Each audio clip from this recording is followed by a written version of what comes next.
좋은 아침입니다. 우리 찬양하시면서 아침 제풀 함께 들으시도록 하겠습니다. 나의 백성이 다 경비하여 내게 기도하며 나의 얼굴을 그하여서 그 악한 길 떠나며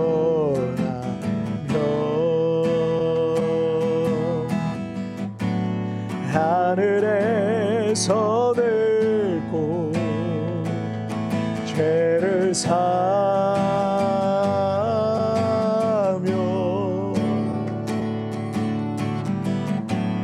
그들의 땅을 고세해라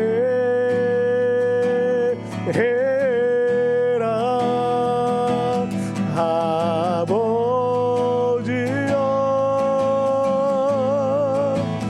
고쳐주소서.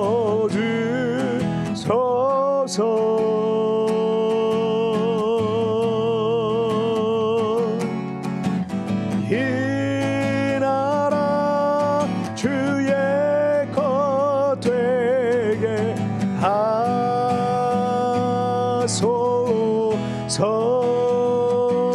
주 하나님 간절히 기도하오니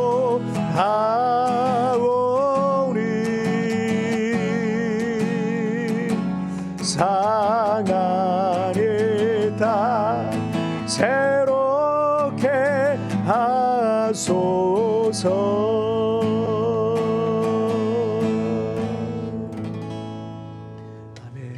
자, 우리 같이 기도하시겠습니다. 하나님 아버지 감사합니다. 오늘도 하나님 앞에 예비하며 이 아침을 시작합니다. 날마다 말씀으로 나를 거룩하게 하여 주시고 힘을 얻고 용기를 얻고 믿음을 얻어서 우리에게 주어진 인생을 날마다 승리할 수 있도록 축복하여 주옵소서. 감사하며 예수님의 이름으로 기도하옵나이다. 아멘. 오늘 우리에게 주신 하나님 말씀은 창세기 35장 1절부터 7절까지의 말씀 제가 봉독해 올리도록 하겠습니다. 하나님이 야곱에게 이르시되 일어나 베델로 올라가서 거기 거주하며 내가 내 형 에서의 낯을 피하여 도망하던 때에 내게 나타났던 하나님께 거기서 제단을 쌓으라 하신지라. 야곱이 이에 자기 집안 사람과 자기와 함께한 모든 자에게 이르되 너희 중에 있는 이방 신상들을 버리고 자신을 정결하게 하고 너희들의 의복을 바꾸어 입으라. 우리가 일어나 베델로 올라가자. 내 환난 날에 내게 응답하시며 내가 가는 길에서 나와 함께 하신 하나님께 내가 거기서 제단을 쌓으려 하노라 하매 그들이 자기 손에 있는 모든 이방 신상들과 자기 귀에 있는 귀고리들을 야곱에게 주는지라.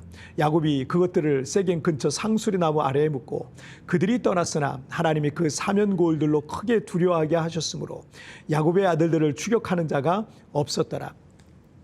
야곱과 그와 함께한 모든 사람이 가나안 땅 루스 곧 베델에 이르고 그가 거기서 제단을 쌓고 그곳을 엘베델이라 불렀으니 이는 그의 형의 낯을 피할 때 하나님이 거기서 그에게 나타나셨음이더라. 아멘. 야곱은 20년 만에 이 바단 아람에서 가나안 땅으로 돌아왔고 세겜이란 곳에 이 장막을 치고 이제 거주하게 됩니다. 세겜은 할아버지인 아브라함이 가나안 땅에 들어왔을 때 처음으로 하나님 앞에 제단을 쌓고 예배했던 곳이기도 했고요. 가나안 땅의 남북을 잇는 아주 교통의 요충지이기도 했습니다. 야곱에게 디나라고 하는 유일한 딸이 하나 있었는데 그 마을 구경을 나갔다 그 땅의 추장 세겜이 그녀를 강간해서 욕보였던 겁니다. 이에 이 디나의 친오빠들인 시므온과 레위가 여동생의 복수를 위해서 그 성읍을 기습해서 그 부족의 모든 남자를 죽이는 끔찍한 사건이 벌어지게 됩니다. 창세기 34장 30절 말씀을 보시죠. 야곱이 시므온과 레위에게 이르되 너희가 내게 화를 끼쳐 나로 하여금 이 땅의 주민 곧 가나안 족속과 브리스 족속에게 악취를 내게 하였도다. 나는 수가 적은즉 그들이 모여 나를 치고 나를 죽이리니 그러면 나와 내 집이 멸망하리라. 시몬과 레위가 한 일을 알게 된 야곱은 이 가나안의 여러 부족들의 복수를 이제 두려워하게 됩니다. 야곱의 부족은 수가 적죠. 뭐 부족이라고 할 것도 없을 만큼 수가 적은데 이 수가 적은 이 야곱의 부족이 가정이 완전히 멸족하게 될 일생일대의 위기를 만나게 된 것입니다. 그런데 창세기 35장 1절을 보시면 하나님이 야곱에게 이르시되 일어나 베델로 올라가서 거기 거주하며 내가 내 형 에서의 낯을 피하여 도망하던 때 내게 나타났던 하나님께 거기서 제단을 쌓아라 하신지라. 하나님께서 큰 위기에 내몰린 야곱에게 찾아오셨어요. 하나님께서는 우리가 평안할 때보다 위기에 처했을 때 찾아오실 때가 많습니다. 자녀가 어려운 상황에 있을 때 부모의 마음과 같다라고 이렇게 할 수도 있겠습니다. 그런데 하나님께서 이 위기의 야곱에게 주시는 솔루션은 베델로 올라가서 하나님께 제단을 쌓아라라는 거였어요. 베델은 과거 야곱이 형 에서를 피해서 도망가다가 쓰러져서 잠들었던 곳, 그래서 천사가 오르락내리락 하는 꿈을 꿨던 곳이기도 했고요. 하나님께서 그에게 너를 이끌어 이 땅으로 돌아오게 할지라라고 약속했던 곳이고, 그래서 야곱이 그곳의 이름을 베델, 원래는 루스라는 이름을 갖고 있었는데 야곱이 그곳을 베델, 하나님의 집이란 뜻이에요. 그렇게 부르게 됐고요. 그가 다시 돌아오게 될 때 하나님께 11조를 드리겠다라고 서원한 곳이기도 했었습니다.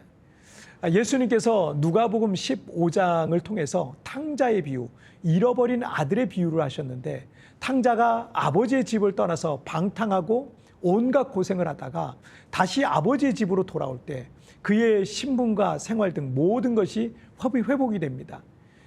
오늘 본문의 이 야곱이 큰 위기를 만났지만 그 위기를 극복하고 새로운 회복의 은혜를 경험하려면 어떻게 해요? 다시 아버지의 집, 하나님의 집, 베델로 돌아가야 했던 겁니다. 우리에게 어떤 위기가 왔을 때 그것을 극복하는 첫 번째 솔루션은요, 예배입니다. 예배라는 것은 우리가 베델, 즉 아버지의 집, 하나님의 집으로 올라가는 것을 말합니다. 사람도 관계가 멀어지면 멀어질수록 만나는 횟수가 줄어들게 되어 있듯이 하나님과의 관계가 멀어지는 사람은요, 아버지의 집을 찾는 횟수가 줄어들 수밖에 없고요. 점점 예배를 멀리하기 때문에 교회에서 그분을 보기가 쉽지 않게 됩니다. 그런데 에덴의 낙원에 있었던 이 아담과 하와가 범죄했을 때 그들은 하나님을 피해 숨었죠. 하나님과의 관계가 멀어지게 되는 것은 곧 범죄로 이어질 수밖에 없는 것입니다. 결국 아담과 하와는 에덴 동산에서 쫓겨났고, 그때로부터 우리 인생에는 노동의 고통, 잉태의 고통, 여러 가지 자연 재해와 각종 인생의 문제들, 질병들, 심지어 죽음까지도 경험하기 시작하게 된 겁니다. 우리의 인생에서 벌어지는 대부분의 문제는 하나님과의 관계가 멀어지면서, 예배가 멀어지면서 시작되는 게 많아요. 때문에 예배를 회복하는 것이 곧 위기를 벗어나는 첫 번째 솔루션이다라고 이렇게 할 수 있는 것입니다. 2025년 초에 이제 우리 교회는 갑작스럽게 성전 이전 문제가 발생했어요. 지난 12년 동안 너무나도 잘 사용하던 교회 건물 쪽에서 건물 매각 문제로 앞으로 1년만 연장해 주겠고 2026년에는 교회를 이전해야 된다라는 내용을 통보받았습니다. 주변 임대료 시세가 너무 올라서 이전한다는 것 자체가 우리 교회 입장에서는 쉽지 않았습니다. 그래서 저는 그 문제를 놓고 기도하는데 40일 기도를 5번 하라 라는 이런 성령의 감동이 제 개인적으로 있었어요. 그리고 이제 얼마 지나지 않아서 제가 순종하는 마음으로 제 1차 40일 특별기도회를 시작했는데, 시작하던 첫 주에 건물 오피스와 이제 첫 번째 주에 연락할 일이 있어서 3일 뒤인가 연락을 할 일이 있었는데, 건물 매각이 뒤로 미뤄졌으니까 2026년에 3년 더 연장해서 재계약할 수 있다라는 말을 들은 거예요. 그래서 우리는 지금도 이 건물에서 예배하고 있는 거고요. 지금 우리는 제 5차 40일 특별기도회를 하고 있는 거예요. 저는 처음 5차에 걸친 40일 기도를 하라는 이 감동이 있었을 때 첫 번째로 든 생각은 5차에 걸친 이 40일 기도를 하는 중에 하나님께서 방법을 주시지 않을까? 재정을 주시지 않을까? 이런 기대를 사실은 살짝 했었습니다. 물론 하나님께서 방법도 주시고 재정도 주실 거라고 저는 믿어요. 그러나 하나님께서 우리에게 더 주시고 싶은 것은요, 우리가 하나님과의 관계를 더 깊게, 하나님을 더 사랑하고 교회를 더 사랑하는 진정한 예배자가 되게 하시기를 원하셨던 겁니다. 그리고 우리는 5차에 걸친 이 기도회를 하면서 우리 공동체 안에 이 마음이 더 커져가고 있음을 느끼고 있습니다. 매 기도회 때마다 주제로 주시는데 다 예배와 관계된 주제였어요. 그리고 이 마지막 5차의 기도에도 다윗의 장막을 일으키라는 그런 기도의 주제를 주셨어요. 자, 오늘 보면 2절을 보시면 야곱이 이에 자기 집안 사람과 자기와 함께한 모든 자에게 이르되 너희 중에 있는 이방 신상들을 버리고 자신을 정결하게 하고 너희들의 의복을 바꾸어 입으라. 큰 위기를 맞게 된 야곱은 가족들과 종들의 영적 상태를 살펴보니까 그 가운데 우상 숭배가 있었던 거예요. 그래서 4절을 보시면 그들이 자기 손에 있는 모든 이방 신상들과 자기 귀에 있는 귀고리들을 야곱에게 주는지라. 야곱이 그것들을 세겜 근처 상수리 나무 아래에 묻고, 야곱은 가족들과 종들이 갖고 온 모든 우상 숭배와 관련된 물건들을 큰 나무 옆에 땅을 파고 모두 묻어버렸던 거예요. 여러분, 이렇게 고난과 시련 그리고 어떤 위기는 우리의 모습을 돌아보게 하고요, 우리에게 있는 잘못된 것들을 정리하는 계기가 됩니다. 이런 계기가 아니면 우리는 내면이 썩어가고 있는데도 그걸 인식하지 못하고 계속 그렇게 살아가고 있는 것입니다. 아무리 값비싼 옷을 입고 있어도 그 내면에 중한 병이 걸려 있는데 그 내면의 중한 병은 고칠 생각을 하지 않고 계속 겉모습만 신경 쓰고 산다면 그의 영광은 결코 오래 갈 수가 없는 것입니다. 5절 말씀을 보시죠. 그들이 떠났으나 하나님이 그 사면 고울들로 크게 두려워하게 하셨으므로 야곱의 아들들을 추격하는 자가 없었더라. 하나님께서 야곱의 위기에 주신 솔루션은 베델로 올라가서 제단을 쌓으라는 거였고요. 야곱은 그 말씀에 순종함으로 베델로 올라가면서 가정 가운데 있는 모든 우상들과 죄악을 청산했던 겁니다. 예배 회복과 영적 순결은 야곱이 큰 위기를 벗어나게 해 주었던 겁니다. 하나님께서 야곱에게 베델로 올라가서 제단을 쌓아라. 따라서 베델로 올라가고 있는데 아직 베델에 도착하지도 않았는데 벌써 그 위기를 벗어난 거예요. 우리 교회에서 성전 이전 이슈 때문에 40일 기도를 5번 하라라는 감동에 순종하려고 첫 번째 1차 40일 기도를 시작하자마자 3일 만에 건물 매각 문제가 연기되면서 우리는 3년이라는 시간을 더 벌었어요. 이제 이 3년 동안 또 준비하면 되겠죠. 하나님께서 우리에게 완벽한 걸 요구하시는 게 아니에요. 순종하려는 그 마음만 있어도 하나님께서는 이미 그 마음을 받으시고 기뻐하시는 것입니다. 우리 교회 성도들 중에 한국에서 뜨겁게 주님을 섬기다 오신 분들도 있지만 대부분은 우리 교회에서 예배하고 믿음 생활, 기도 생활 훈련을 받으면서 믿음이 성장한 분들이 많아요. 우리 교회에서 매일 드려지는 이 아침 기도에 참석하시는 기도자들도 원래는 그렇게 기도 생활을 꾸준히 하던 분들이 아니셨는데 여기서 점점 기도자로 세워져 가고 있는 거예요. 때로는 힘들고 어려운 문제들이 이 낯선 타국 땅에 살면서 많죠. 그러다 보니까 더 기도자로 훈련되더라고요. 그렇게 한 성도가 예배를 회복하고 믿음이 성숙해가고 기도자로 훈련되니까 때로는 여러 가지 어려움들이 올 수 있지만 하나님께서 그 모든 시험과 위기를 벗어날 힘도 주시는 거예요. 때로는 우리가 하나님 앞에 제대로 서고자 하는 마음만 먹어도 하나님께서 일하시는 것을 볼 수 있는 것입니다. 7절에 보면 야곱이 베델에 올라가 제단을 쌓고 그곳을 이름하여 엘베델, 곧 베델의 하나님이라고 이름했어요. 하나님의 집으로 올라가는 이들마다 모든 시험을 이기기 힘도 주시고요. 위기에서도 건져주시고요. 은혜를 베푸시는 줄을 여러분 믿으시길 바랍니다. 자, 우리 같이 기도하실까요?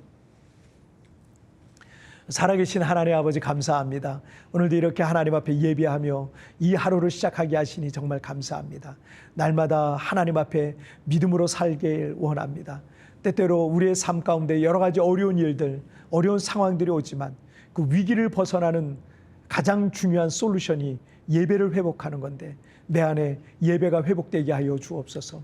하나님 앞에 참된 예배자의 모습, 기도자의 모습, 찬양자의 모습으로 하나님 앞에 온전히 회복되기를 원하오니 연약한 나의 모습을 불쌍히 여겨주시고 하나님 내 안에 성령을 임하여 주셔서 예배가 회복되게 하여 주옵소서.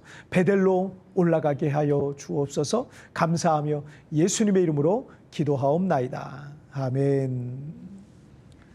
뒤편에 나오는 오늘의 묵상 보시면서 개인적으로 묵상하시고요. 짧게라도 뜨겁게 기도하시면서 오늘 하루 주님과 동행하시길 바랍니다. 오늘도 주님과 동행하시고요. 내일 뵙도록 하겠습니다. 승리하세요. 하나님의 집으로 올라가는 이들마다 모든 시험을 이길 힘도 주시고 위기에서 건져주시고 은혜를 베푸시는 줄 믿습니다.